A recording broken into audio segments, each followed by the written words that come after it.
You're watching Deprogrammed. This is the New Culture Forum show committed to fighting back against the forces of ideological conformity, particularly among the young. My name's Harrison Pitt. I'm a senior editor at the European Conservative, and I'm thrilled to be joined today, stepping in for Evan this week, by someone who you will no doubt recognise from Newspeak. She's also the SDP mayoral candidate for the City of London and the woman behind Stand Up to Work. Woke. That's quite a series of achievements there. Amy Gallagher. Thank you for joining me, Amy, this week. And our special guest, a very gifted young commentator and writer in her own right, but also someone with a personal history as a detransitioner. Now, the detransitioner community, such as it is, it's not quite as popular as the trans community, is it, no. Charlie? Sorry, I should say your name, Charlie Bentley Astor. Oh, there we go. It's not quite as popular. I was going to... give a round of applause to Amy. They're not quite as popular as the trans community themselves, are they, Charlie? No, not quite so much. Because detransitioners challenge our conceptions of what it means to be trans, and the trans lobby, trans activists will construe being trans as a hardware issue, and therefore they need lots of concessions and they need some quite drastic interventions medically to help realign what they view as their body being disaligned with their mind. Detransitioners pose the possibility that trans is in fact a software issue, because basically if you're a detransitioner. You're casting a spell over I you. know.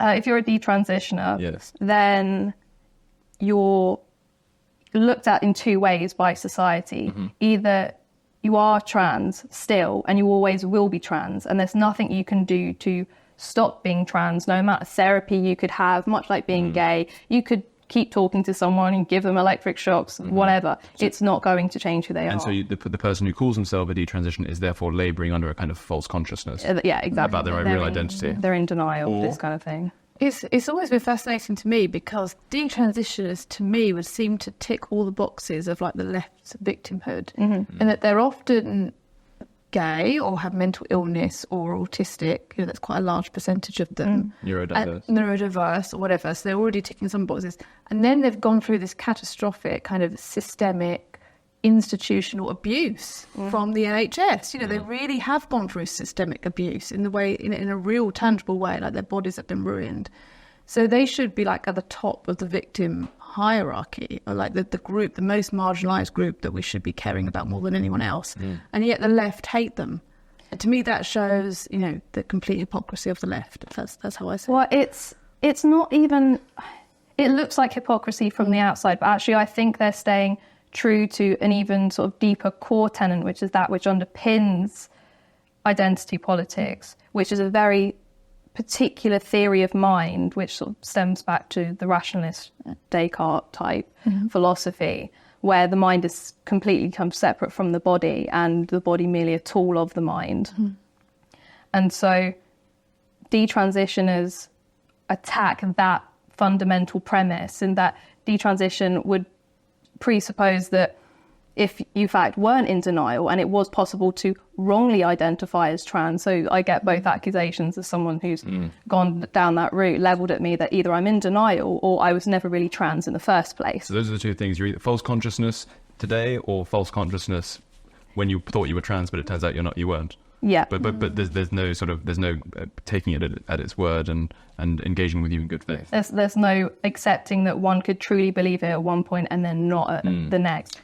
It would seem very rigid to me. Like, they always go on about fluidity, but they're either saying you are this thing absolutely and you are that thing all the time forever, and any kind of straying away from that means that you've either made it up or you weren't that.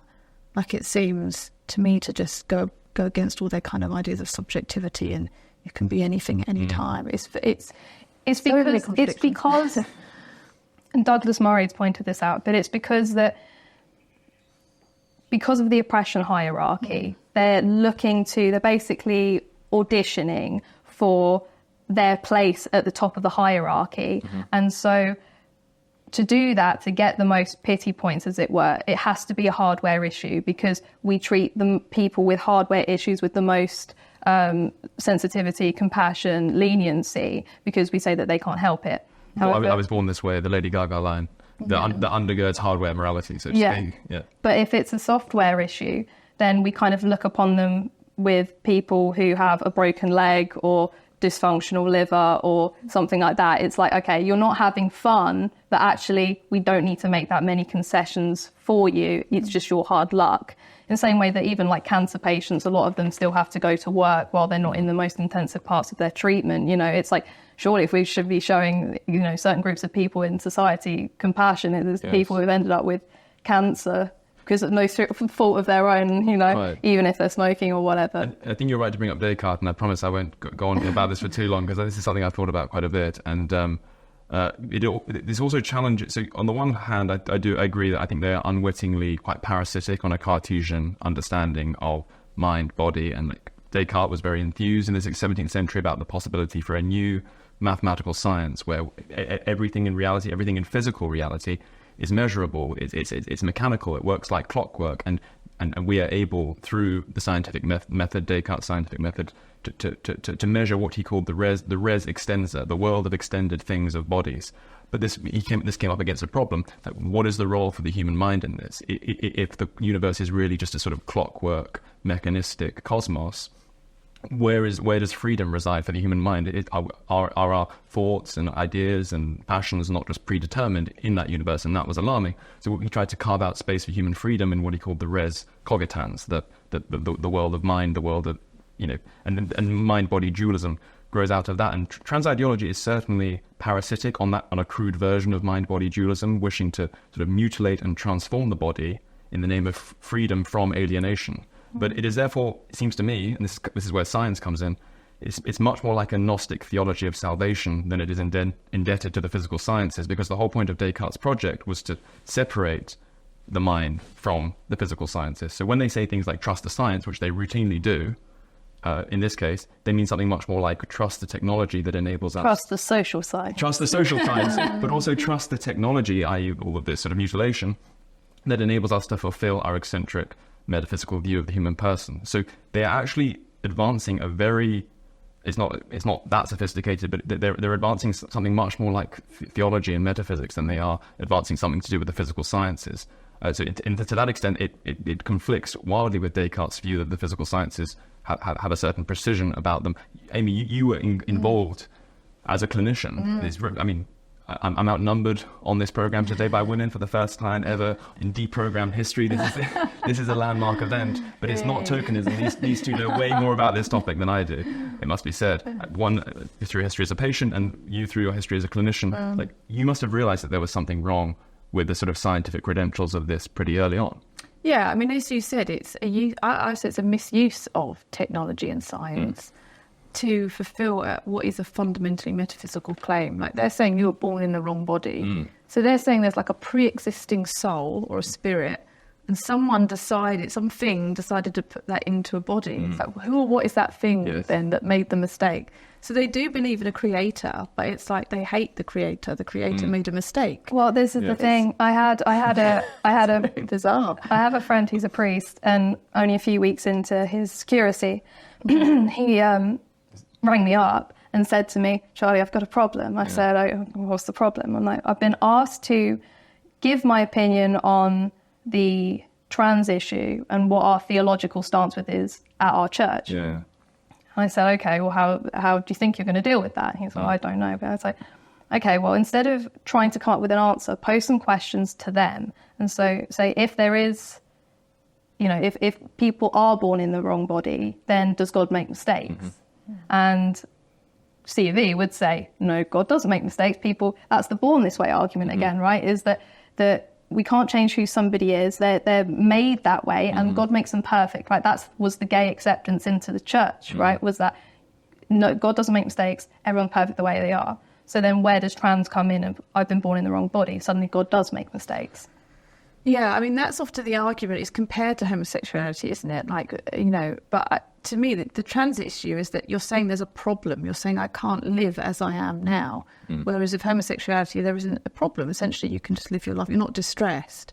And there doesn't seem to be... The way trans is put in relation to gay, it's like they're the same thing. Oh, I'm just trans. But you're essentially saying there is a problem. And I saw in the NHS how it was being treated, not even in mental health services, not being treated as a mental health issue. So you have patients presenting with depression, suicide, you know, self-harm, and you're just told, even before the assessment, oh, they're trans, call them he, him rather than she. And you're supposed to just accept that. And you're like, hang on, I thought this whole social transition stuff was as an intervention for gender dysphoria. Does this child even have a diagnosis of gender dysphoria? And often they wouldn't. So it was like nobody knew where to put it. Like, is this sexuality? Is it identity? Is it mental health? Well, the thing is that I think they've declassified gender dysphoria from the DSM-5. Yeah. And so you see it within the community that trans doesn't need treatment. And yet the same people will also say that, but you also must give us access to some of the most radical experimental surgeries we've yet to have on the planet. And so there's a very good book, which is I would advise everyone to read, if they haven't already, by a philosopher called Carl Trueman. It's called The Rise and Triumph of the Modern Self. And he points out in the latter part of that book that a lot of the LGBT plus, ad infinitum alphabet soup people don't actually, all the contradictions that we're noting are irresolvable, frankly, because concerning hardware, concerning software. Another good example would be the fact that if identity is purely a matter of psychological conviction, then the consequence seems to be just an unending kind of fluidity. And so if the gender binary doesn't exist, then how can lesbianism exist? How can homosexuality exist? How can transgenderism exist? Because you're at least conceding. You're identifying as what? That's exactly, always what one on the say. binary. Exactly. And so a fluid, I believe that a kind of an untenable fluidity is the only logical consequence of what Carl Trueman calls expressive individualism, like this religion. But the reason why all of these identities work in a political movement, he says, is because they all aim their guns, albeit in different ways, on the same target, which is sort of traditional ways of understanding, the human person, conventional morality around sex, and all these sorts of things. And so this is how this alliance gets together. It's not so much a neat, harmonious philosophical alliance as more to do with politics and attack on tradition. It's ultimately about liberty and freedom from all constraint. Indeed. And so I think that's where initially the overlap between the gay and the trans is that there was this united purpose in having freedom from all perceived or unperceived tyranny. And you're right in that the gay and the trans thing seem completely alien to each other, because they are, in that one, you're saying you require treatment, one that you don't. Gay is construed as a hardware issue. Trans is, well, sometimes it's a hardware issue, except when it doesn't service, and then it's a software issue. Can you elaborate on the exact distinction you're drawing? Because it might not be clear to everyone, between software and hardware. Like, what is the key? What are the key? Why are those categories important? So understanding this question. Yeah. So hardware is kind of like the born this way argument that you have this spirit put into your body again, which is a theological claim from a lot of very anti-theology people. I'm okay with a theological claim. It's like the soul pre-exists the body. I'm like, okay, but then what's the extension of that? At least put a dog collar on if you go to And so software issues are things that and normally hardware issues, we kind of agree that there's not much you can do about them. So if you're born with any kind of paralysis, if you're born with Down syndrome or dyslexia. Wrong to hold that against someone. Yeah. And actually, historically, a lot of stigma has been in the hardware issue. So people with Down syndrome or any kind of learning disability getting construed as spastics or getting put into mental hospitals, when actually, if they just had a bit of support in the community, they thrive wonderfully.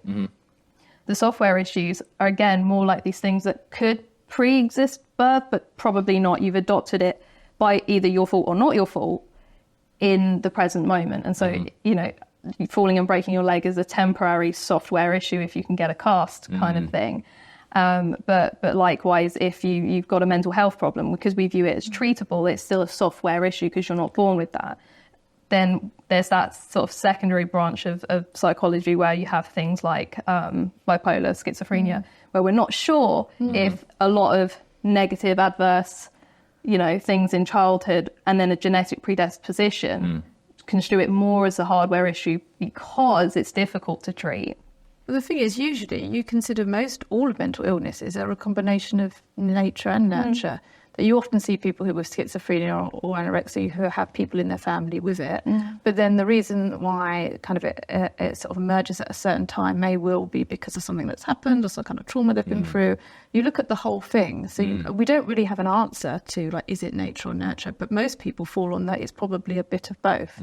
And I think with the trans issue, it may well be that people that during adolescence or early adulthood sort of feel that they're in their own body, they may well have been born with a temperament that's more prone to anxiety, depression, a bit more neurotic, or they might have autism or something like that. There's something predisposed to thinking in that way.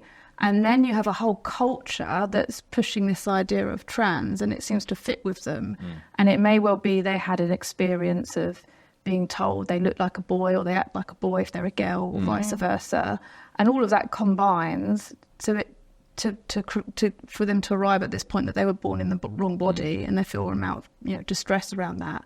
But it would seem to me that it's kind of temperament and environment. I find that so interesting, though, that there's so much about psychology in particular and just the brain and the mind and what's going on there, that you can be predisposed to certain conditions, which would give a hardware issue to trans. Indeed. But The solution would be very different, though. Yeah.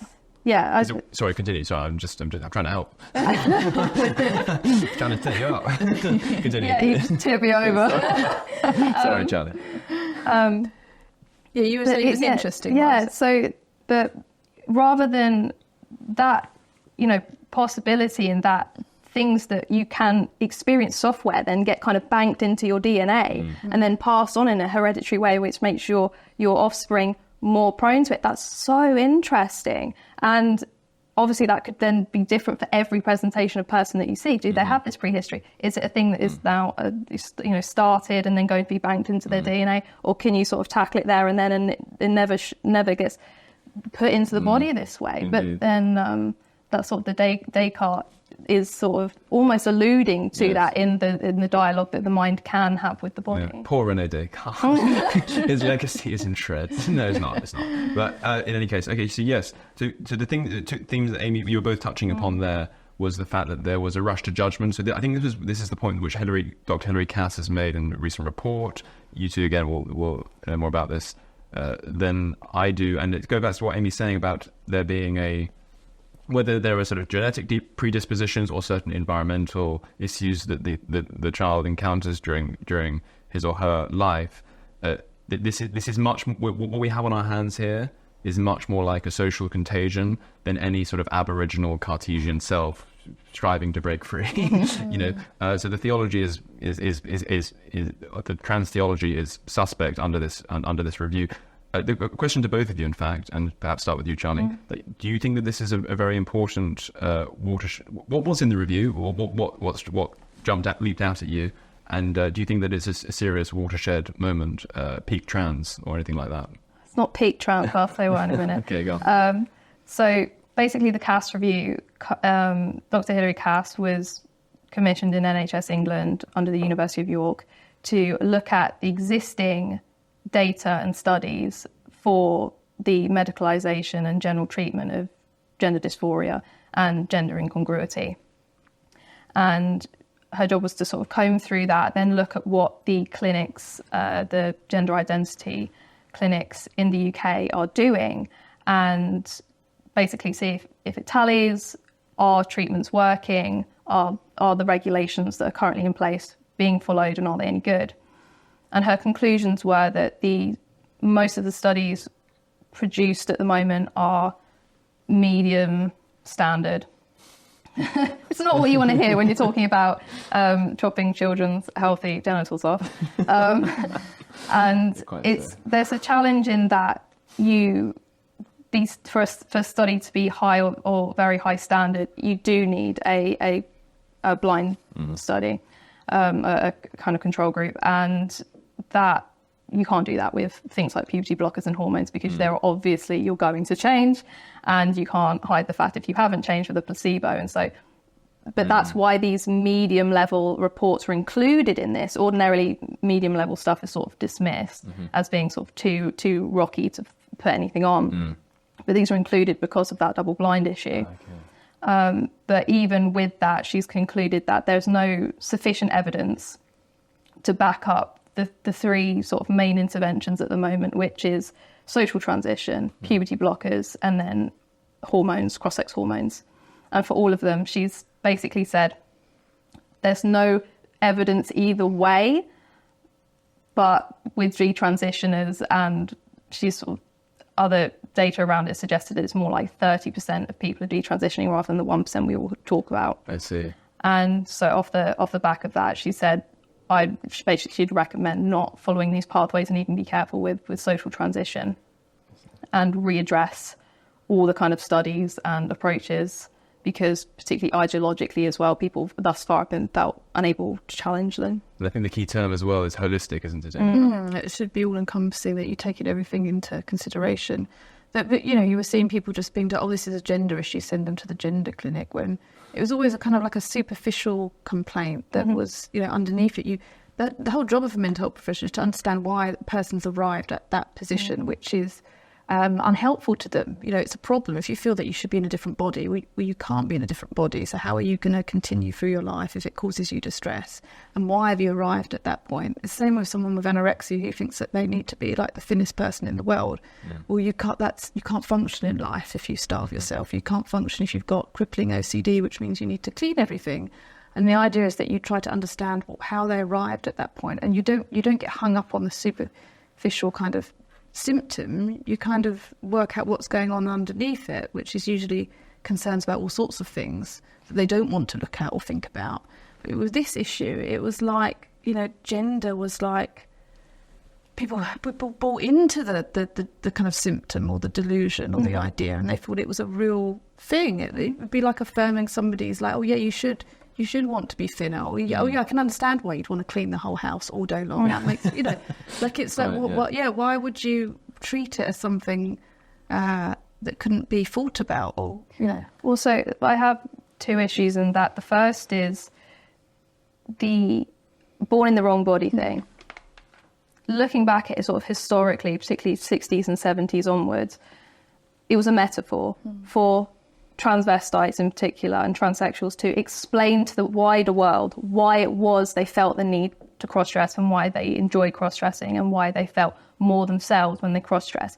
They said, it was like I've been born in the wrong body. That like has been dropped and now it's taken as I have been born in the wrong body. Yeah, exactly. It used to be a metaphor and it's become an ontological claim. Yeah, it used to make, so if you said, like, I feel something, well, anybody can feel anything. And essentially what you're just describing it's far more understandable. Is a fantasy or a desire, which is part of the human condition. We all know what it's like to imagine ourselves as something other than what we are.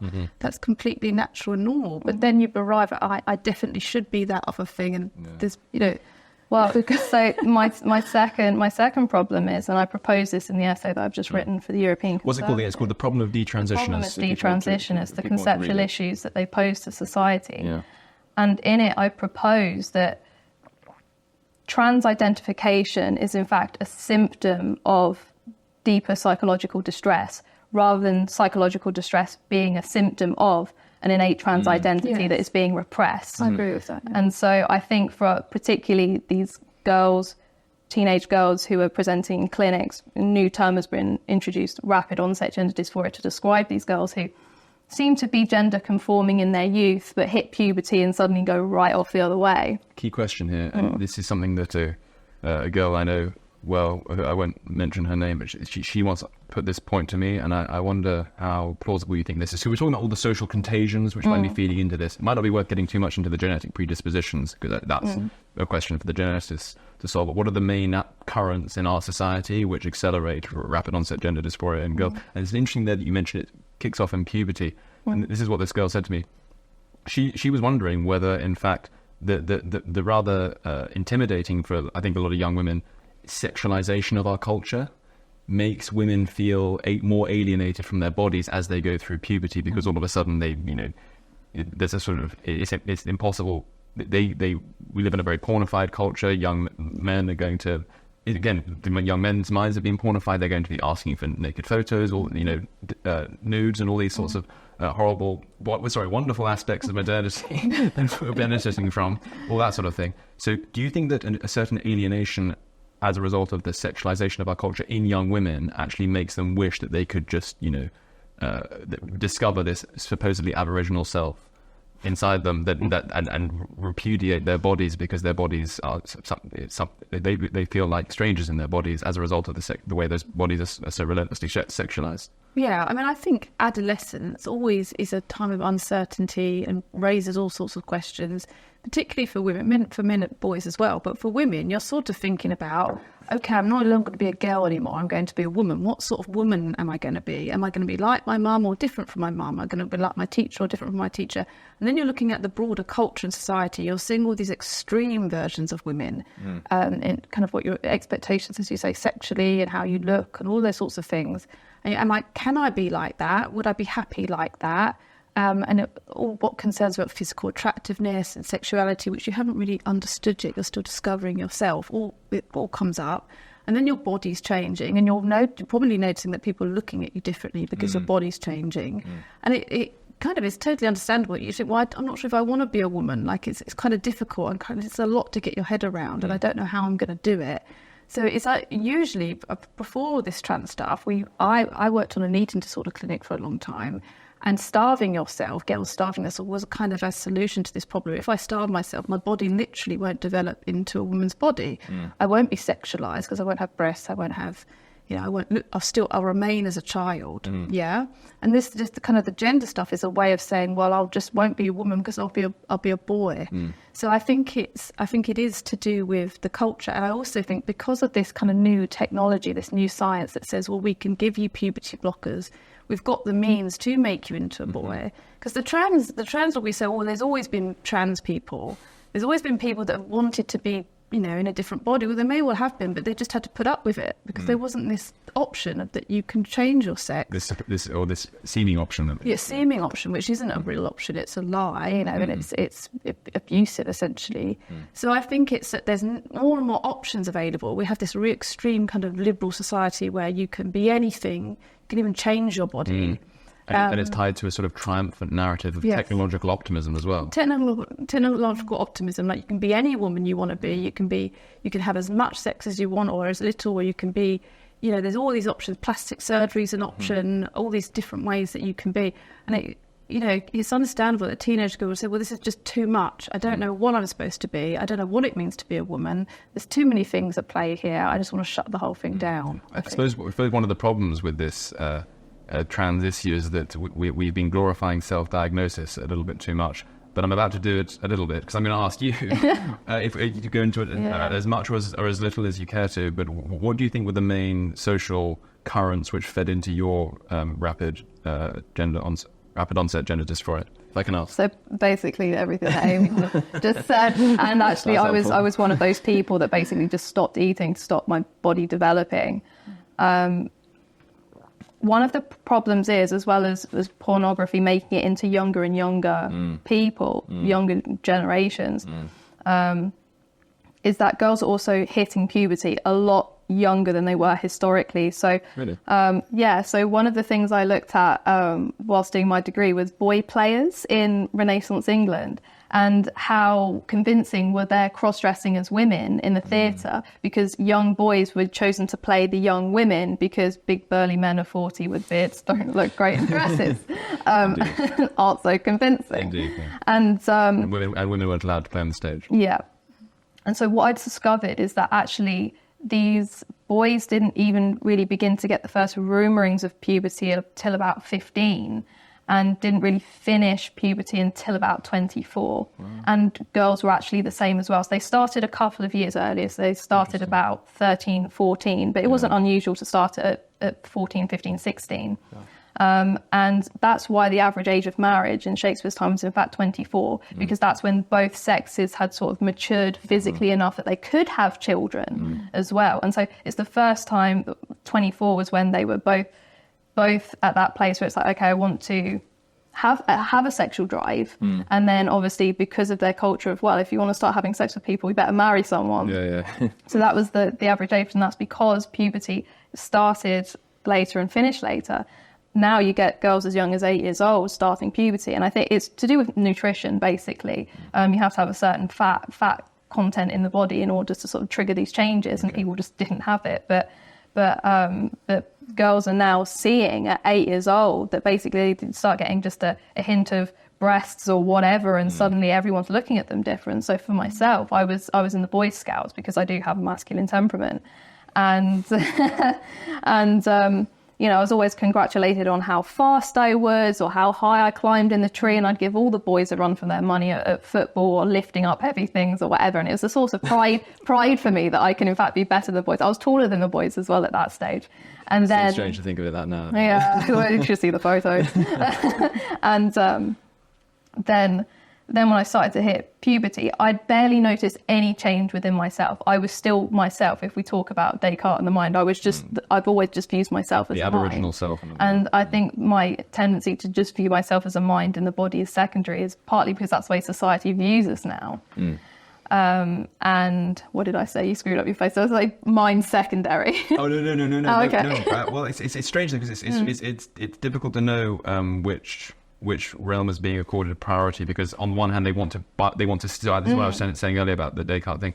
They want to steal some of the lustre of science, and Descartes is a huge person in that lustre. I mean, he along with Galileo and Newton stand at the forefront of this 17th century revolution and how we understand the world. So they want to steal some of that thunder on the materialist, physicalist side, but they also want to use that in order to advance a not a naturalist claim, but a theological claim, and so they borrow from Descartes' metaphysics as well as borrowing from. So it's often unusual. I wasn't meaning to screw up my face. No. No, I'm also just sitting here thinking that most of the trans activists aren't reading Descartes. There's that as well. It's sort of the filter down effect, which the post-modernist ends up picking up. Exactly. But yeah, because I always viewed myself as in the mind, and I think that's because I'm on the autism spectrum as well. And so that, again, that more masculine temperament, it's ideas and things rather than people. And I'd seen no perceptible change in myself other than everyone going, oh, aren't you growing up now? And suddenly I was like congratulated by a middle-aged man on my basically non-existent breasts, but they were somehow there. I know, but this was like, but no one else around me said or did anything. And so I just, yeah, exactly. Yeah. But I just remember completely reverting into myself thinking, I don't ever want to be looked at in that way again. And so from there on in, I always wore baggy clothes anyway, because I'd never not wear baggy clothes. And as soon as my breasts did start coming in, I started binding, chest binding. Yeah, that was fun. And it's all in an attempt to get away from growing up, because it's all these expectations. Like, I also just did not get the boy girl thing. You know, when we all sort of turned 8, 9, suddenly it was all about Valentine's cards and trading Valentine's cards, and I couldn't understand it. I didn't care. All the girls really wanted a card from all the popular boys, and I really didn't give a damn. And it's all of that for me. Everyone just left ahead of me, and I didn't understand why I wasn't feeling what they were feeling. But then I was also, okay, if I'm not feeling attraction, then am I going to be forced into marriage? Am I going to be forced to have a child? Because I've always been told, you're going to grow up and you're going to get married and you're going to have a kid and a job and all the rest of it. And I was like, I don't want any of those things. I do now, but all of these things that produce terror in me, just, for me, trans identification became an option.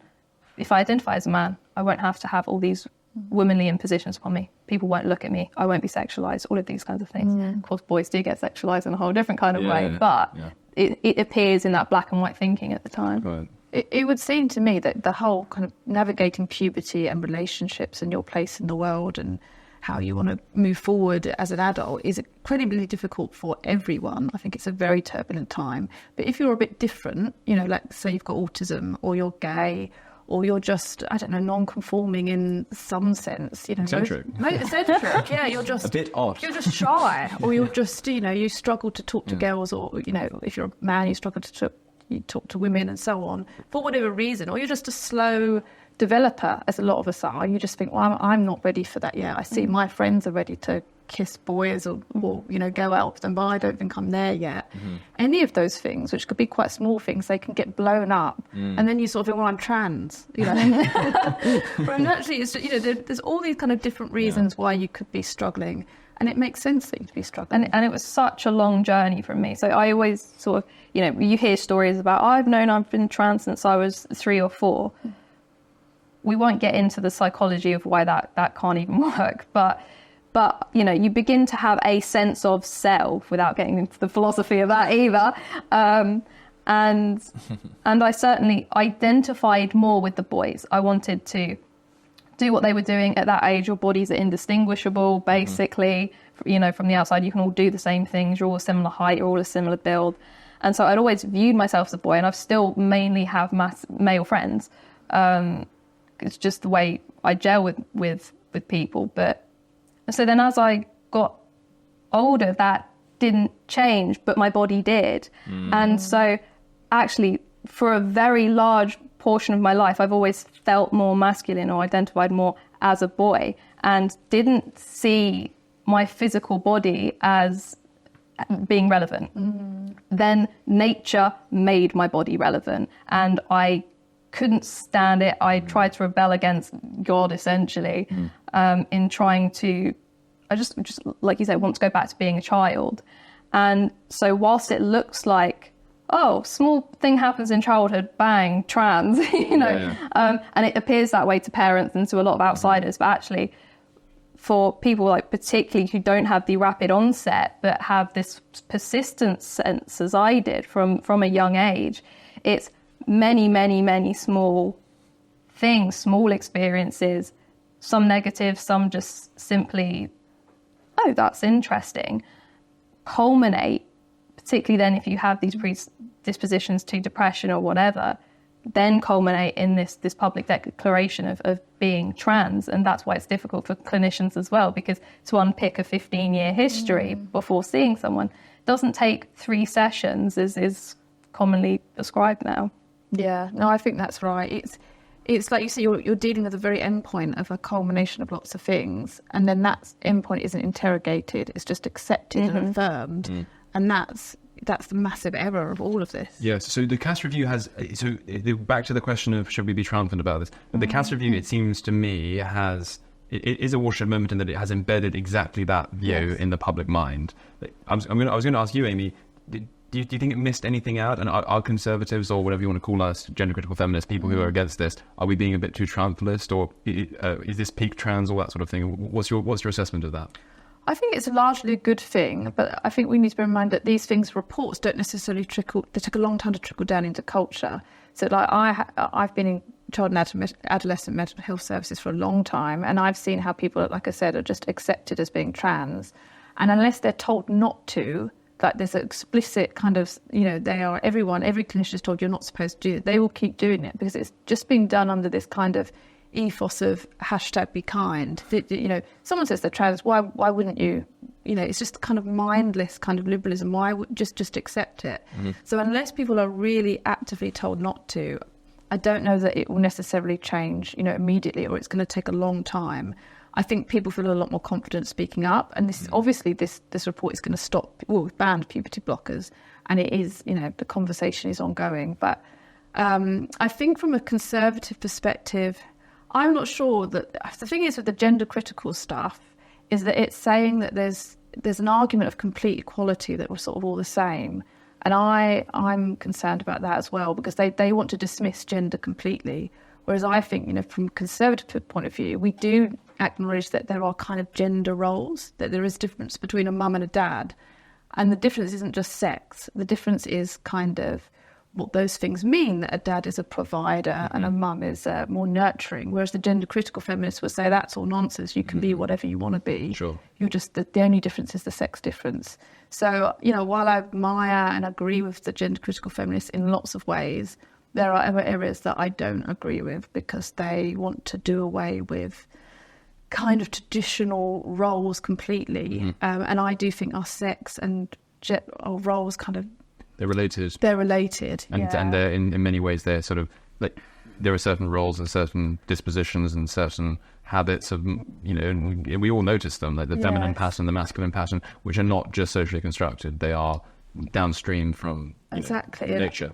Yeah, and I feel like I was raised by my parents. My parents weren't ideological, political at all, but I was raised by my parents and by culture to essentially say that I can do whatever a man can do. You know, you can just go out into the world. There's nothing hindering. I didn't experience sexism ever. I was there was an idea that I could be just the same as a man. And it's not until, and I think this is why some teenage girls are having problems, because then they get to puberty and then they notice that they don't, you know, they have to experience things that men don't experience. And actually, as you get older, your biology becomes more and more important. And this idea that you're just the same as a man, as you go through life, you realise, no, that's a lie, actually. Yeah, so the success against trans may be the prelude to a battle with the gender-critical feminists and conservatives, so that maybe that alliance might break apart. What's your assessment of...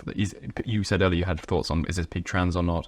I don't think it's peak trans, again, sort of for the reasons that Amy laid out.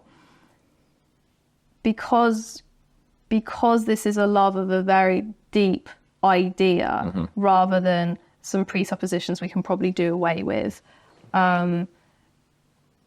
People are going to dig down, and we've seen it. We've seen in the reaction to the Cass report, there are those that have done a 180 and pretended they've never been on the side of pushing transition. You know, few pundits, few MPs. And obviously we've got to hold them to account and be like, we saw you, we have the transcript. Play clip. Yeah, roll back please.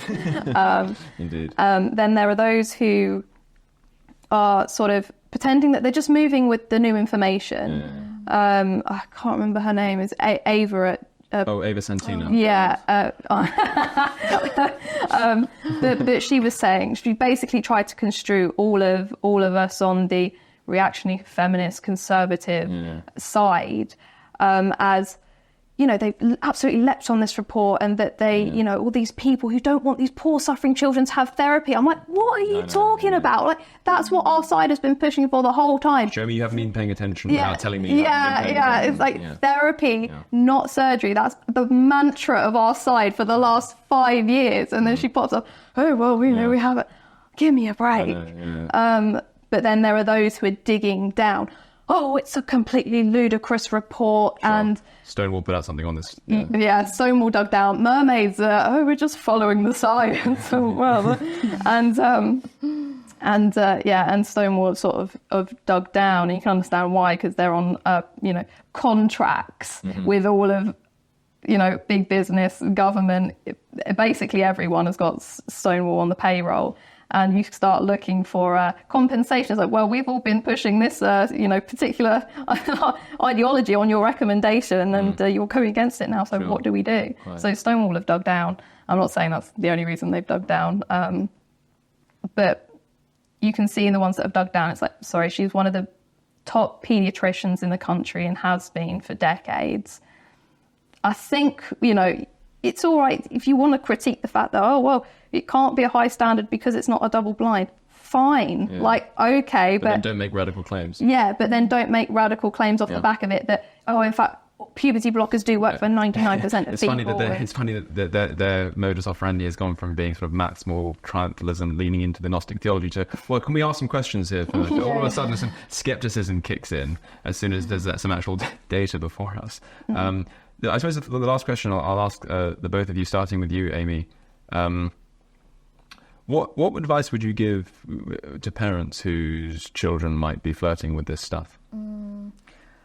It's really, and probably this is the best time now if you are a parent, because there is a lot of people that now on your side, and you've got the cash review and you've got people that can back you up. Yeah. I think if you've got a young person presenting, your child presenting as trans, the first thing is to try to, understand it and not go along with it, not just accept it unthinkingly. I know there's an idea that you're giving the child what they want, but it's like if a child says they want sweets for dinner and you give them sweets at dinner.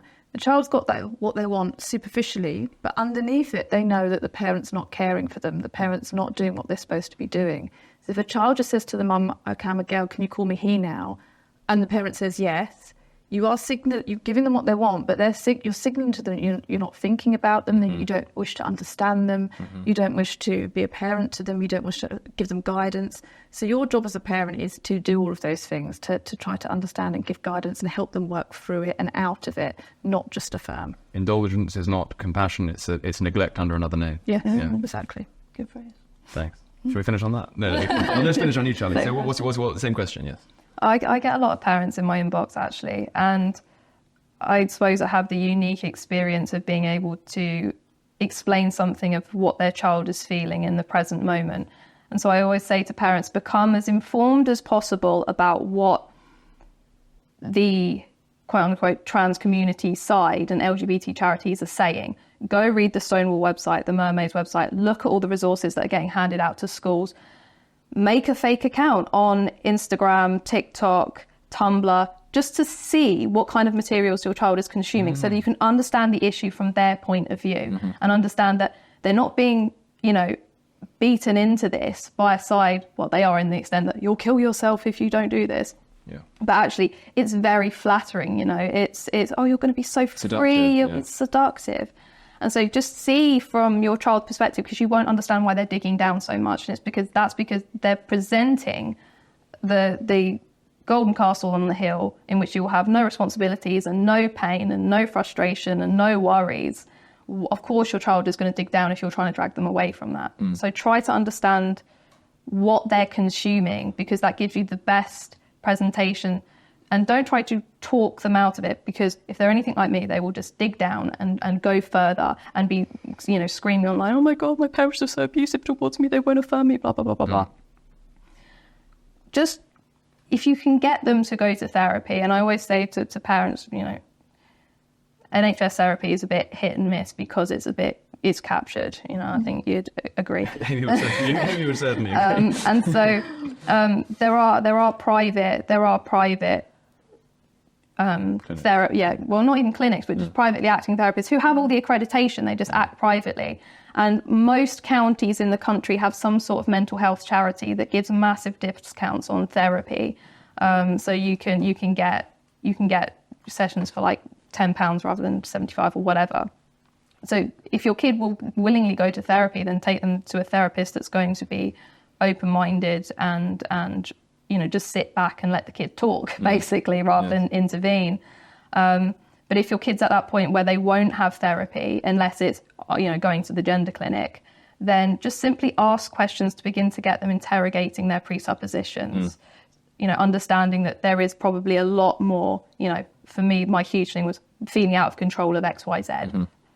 Try to get at what's actually bothering them underneath just by asking them questions, not why are you doing this, blah, blah, blah, blah, blah, but, oh, well, why do you think that, what do you think a boy is, what do you think a girl is, why, well, okay, you like football, but why does that make you a boy? Why can't a girl play football or whatever? So just this gentle questioning, because ultimately what led me on my road out was learning critical thinking by Jordan Peterson.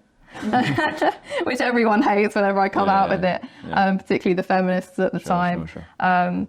But ultimately, learning critical thinking enabled me to challenge my presuppositions. Okay, well, just because you like X, Y, Z or don't like X, Y, Z, why does that make you a boy? Sure. I guess it doesn't. So, that's my advice to parents. Well, listen, it's been an absolute privilege, I must say, listening to both of you, both people who know a great deal about this. Charlie Bentley Astor, thank you so much for joining us as a guest. Amy, thank you so much for stepping in as co-host on this Deprogrammed. You've been watching Deprogrammed. Make sure to like, subscribe, leave a comment if you wish to do so, and we shall see you on the next one. Hello. If you're enjoying the New Culture Forum channel and you believe in our mission, may I invite you to join our membership scheme at the link below or on our website, newcultureforum.org.uk. Our work is more important now than ever, and we have great plans ahead for the future, but we can't do it without your support. From as little as £3 per month, you can help ensure that we continue on our mission. As a member, you'll receive a range of benefits, including access to exclusive content, invitations to our private events, including here at our studios, free copies of our books, and much, much more, including, of course, our famous NCF mug. If you aren't able to become a member, then please help us by clicking this button and subscribing to our channel. It's completely free. Just remember to also click the bell icon so that you can get notifications when we post new videos. Thank you.